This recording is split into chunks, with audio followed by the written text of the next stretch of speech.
This is SGTV Conversations Podcast, as we've been talking for a little bit. Discussing some sports stuff. Yeah. I'm Luke Baker, your host, and joining me, my co-host, John Wagoner. Hell yeah. Live in the flesh. And then the man, the myth, and the legend, Brent Morin. Brent Morin. There How you we go. doing? This is my radio podcast, and what'd you call it again? What's it called again? Conversations. interview sessions. Yeah. Interview sessions So you voice. got NPR style. Yeah, interview sessions is very kind of like R&B a little bit. Yeah, that's it. That's it. Welcome back to Interview Sessions. We're here with Diamond. She's been working about 3 years down at the local club. She's trying to figure that shit out. She's a local fan favorite. Yeah. Go ahead, baby. It's your session. That's pretty good.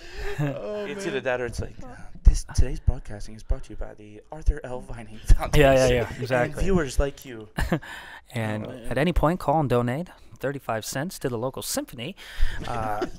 You know, ever listen to like classical music and they constantly are like, local symphony with guest conductor. Yeah. Jacques Shipika Zico, who we are lucky to have. So you're going to want to get down there. It's like, who? Like, Yeah. no one of Get us your know. season tickets now for this one event. It's going to be a magical Yeah. evening. Come on down to the opera. Yeah. You will not believe we have very special guests. I was like, they're not, well, I have no idea who they Yeah, are. exactly. It's just but you know somebody's out there just listening to this, be like, oh my God, this is my know. favorite composer of all time. The most pretentious people ever. Yeah. Oh, man.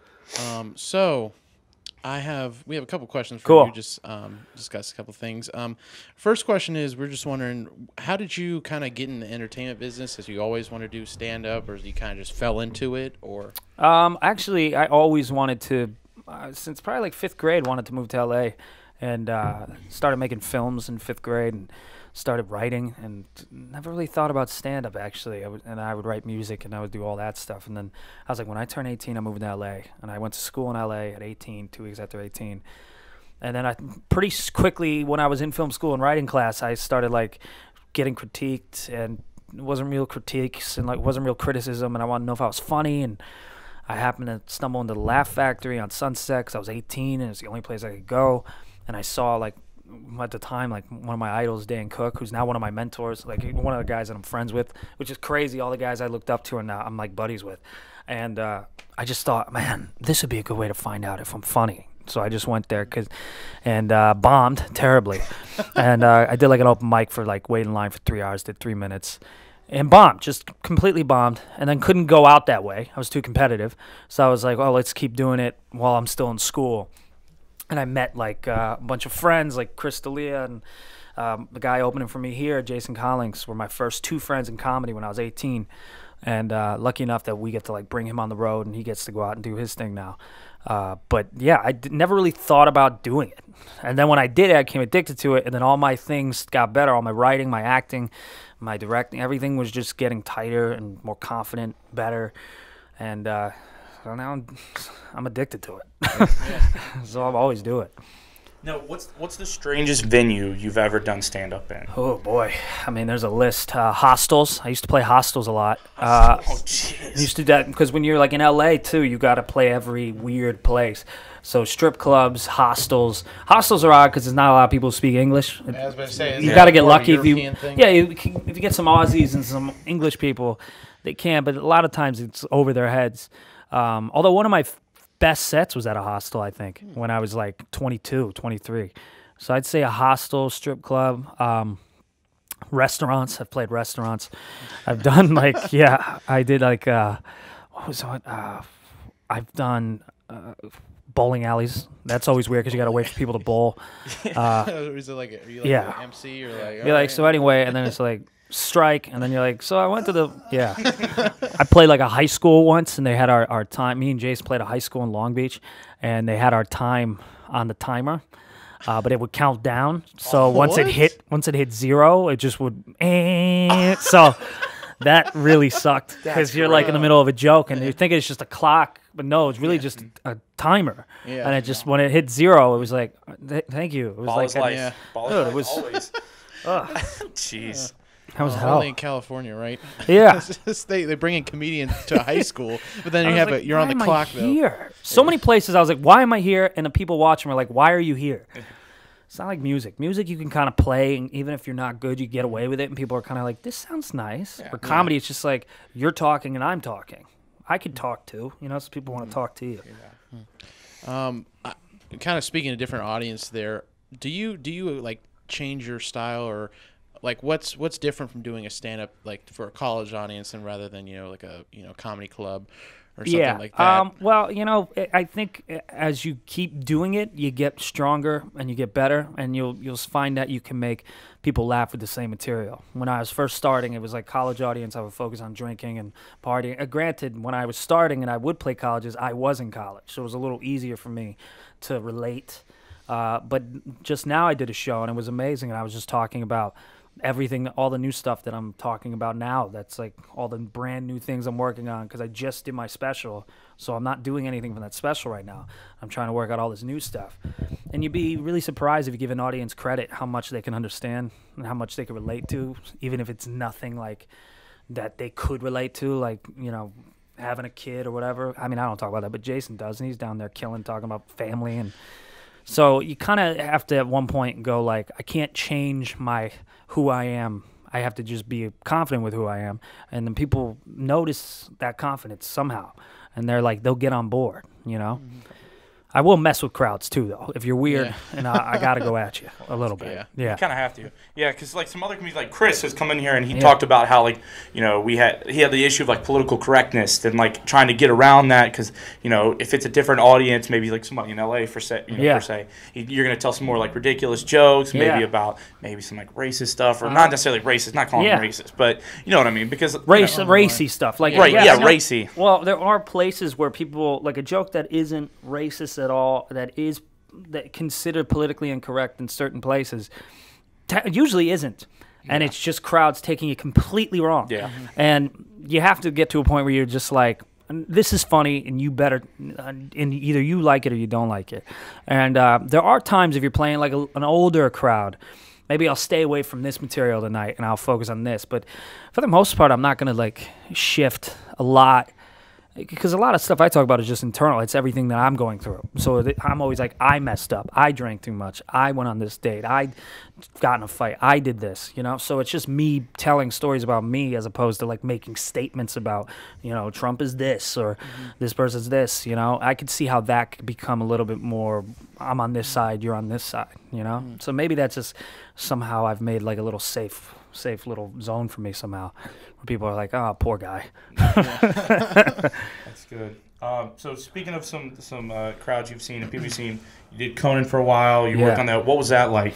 That was amazing. Conan taught me the professionalism of comedy. He's a mentor of mine. He every day treats it like a job, gets his job done, works. Comedy is so fun. It's such a great career. Like, I'm very lucky to do what I love and be creating for a living. But it is a job, and it does take a lot of work. And that's like my advice I give to every new coming comic is, you got to do it every day. I do 40 shows a month, and I still do it even when I'm shooting a sitcom. I'll do 30 to 40 a month. And I still write TV shows and movies, and I still try to make projects. And it's because I love what I do, and Conan loves what he does, but he does the work. And that's one of the first things I learned from him is, like, be professional about it. So working for him, I got to watch that, and I got to watch, too, how you have to take criticism in comedy or anything creative. You have to be willing to, like, because it is such a subjective business where you have an opinion, I have an opinion. Neither opinion is, it's not 2 + 2 is 4. So who knows what's right, but it's listening and, like, opening up to that. And Conan was really good at that with his writers, where it is Conan O'Brian, who's the funniest guy I've ever seen. Like, he's the definition of a comedic genius. But he would still go, maybe you're right. Yeah, let's do it that way, And it's like, whoa, he is letting this young staff writer say, well, I think it'd be better this way. I'll go, okay. Well, hopefully, let's see what happens, Yeah. It's so fascinating to me. So comedy, I guess something you learn is more of a collaborative process where someone might even think to even spin that joke in a different route. Yeah. And it's okay. Like, with me and Chris and Jason in particular, we'll always give each other, like, tags or notes. Be like, dude, or if we see one of us, because we're so loose sometimes and we'll, like, play with bits so much and we're having just fun up there. Sometimes I'll do something like I could have done something on this show, and then we're doing another show right now, and I might do the same bit but do something different. Jason will be the first to be like, dude, it was better when you did it that way in the first show. And I'm like, oh, I'm going to die. Need some water, man? Oh, God. No, I was lying. No, I'm good. Not I'm that good. weird. I'm good. So speaking of Chris and all that, Undateable now. Yeah. This has been going now for how much? 3 seasons. 3 seasons. And you guys did it at first. It was the taped sitcom, and now you guys are moving to the live. What's that been like with that transition? Dude, it's the best. I mean, especially for comics. I mean, we get to, what you see is what you get. There's a 3-second delay, so we can't change anything. We don't reshoot anything.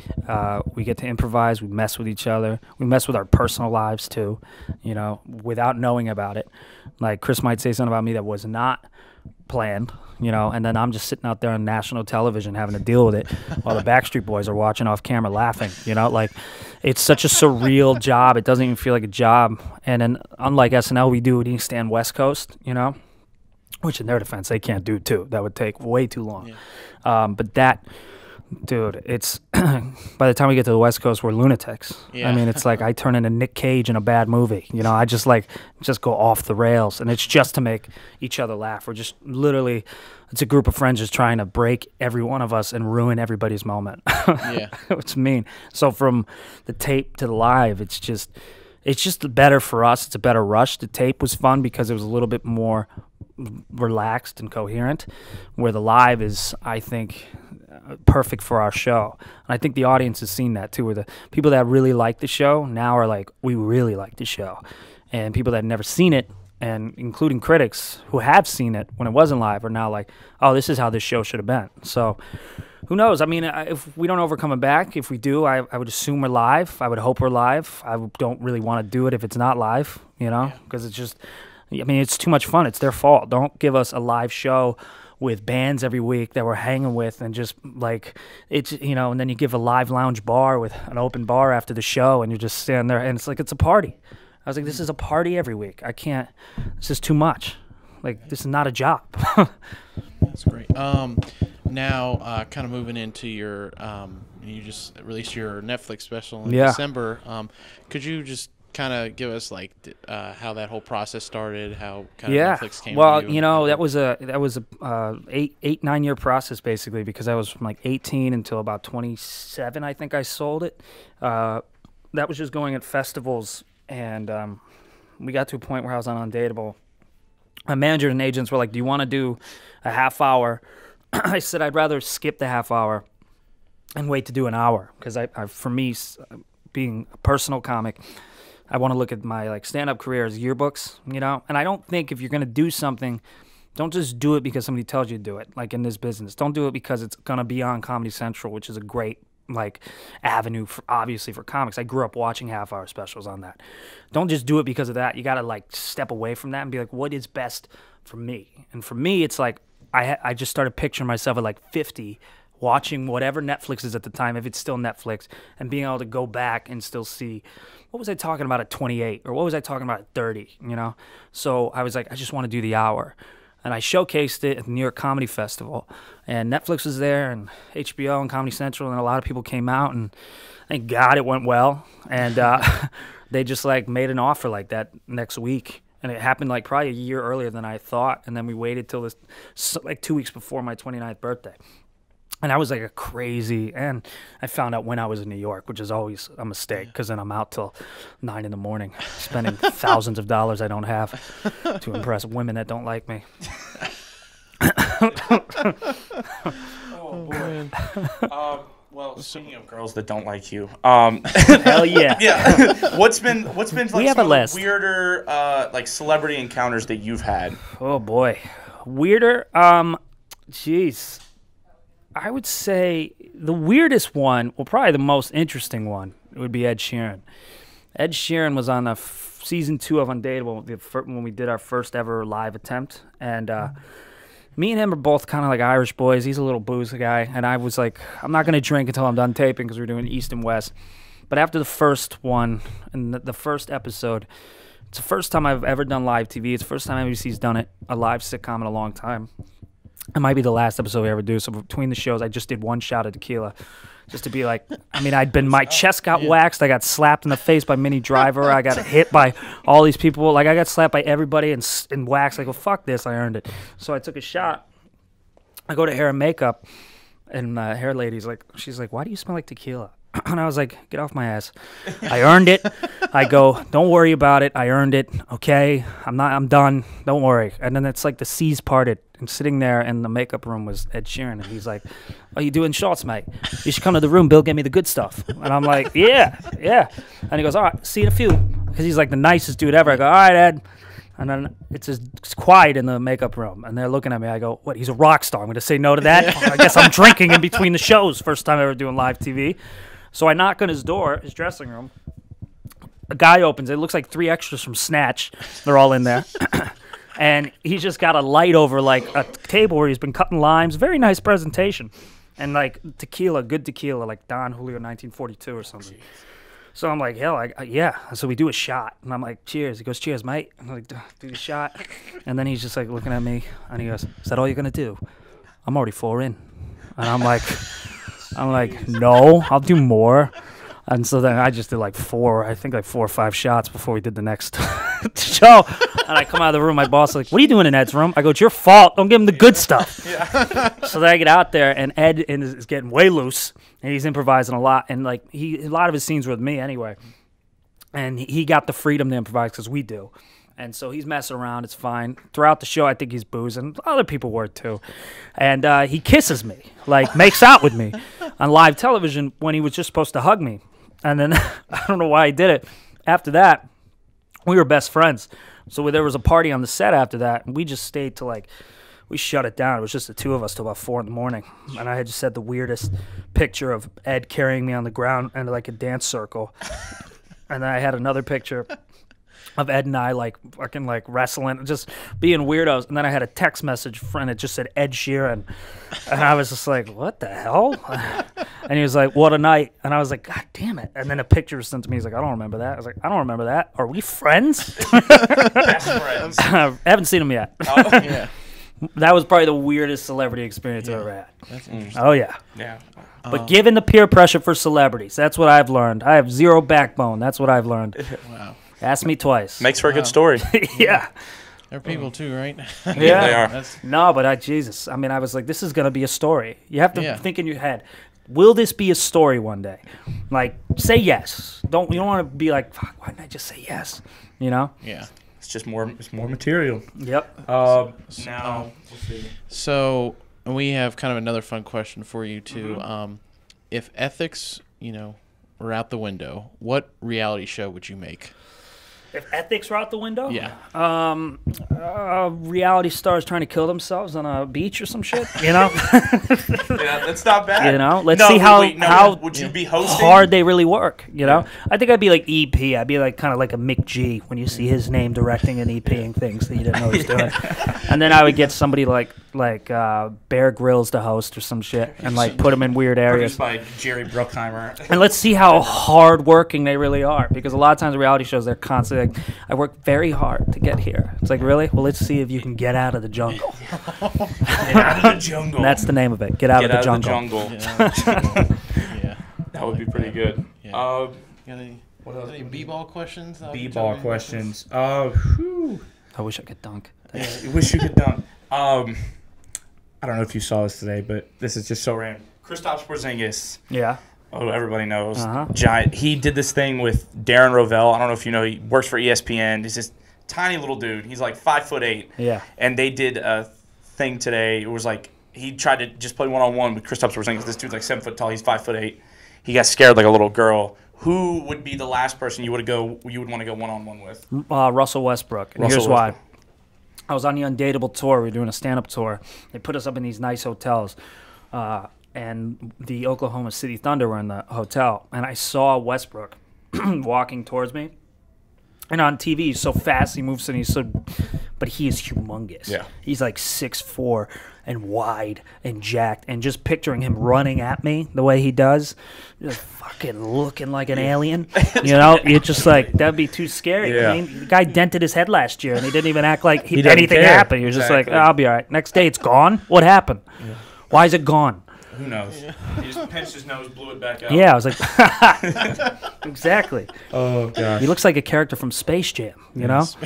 He really does. He looks like when this little guy alien just turned into all the ball players. That's what he looks like. Is he going to be in the Monstars. He's going to be in the second one instead of LeBron James? Yeah. Who would, yeah, you know, people are saying that LeBron James should do Space Jam 2. Who would you cast as the lead instead of Michael Jordan for Space Jam 2? Oh, boy. Would it be Steph, LeBron, James Harden? Well, it would have to be LeBron. Yeah. But I don't think he should do that. No, you don't want to be always in Jordan's shadow. You got to do your own thing. I heard he was developing a movie with Kevin Hart where they play brothers. That would be great. Well, Kevin Durant actually did a movie. It was like a complete knockoff. Oh, I saw that. Yeah, Thunderstruck. Yeah. It was a complete knockoff of like Mike. That made me cringe. It was not great. Yeah. All right. Well, it was been a pleasure. Yeah, dude. Great Absolutely. having you here. Yeah. Check him out on Undateable, his new special. Yeah, I'm Brent Morin on Netflix. Check that out. And tweet NBC. Tell them to just let us know if we're picked up yet. Bring back Undateable. Yeah. Hashtag bring back Undateable. Hell yeah. There you go. It's already out there. All right. Thanks for joining us. All right, Thank thanks, you, man. guys.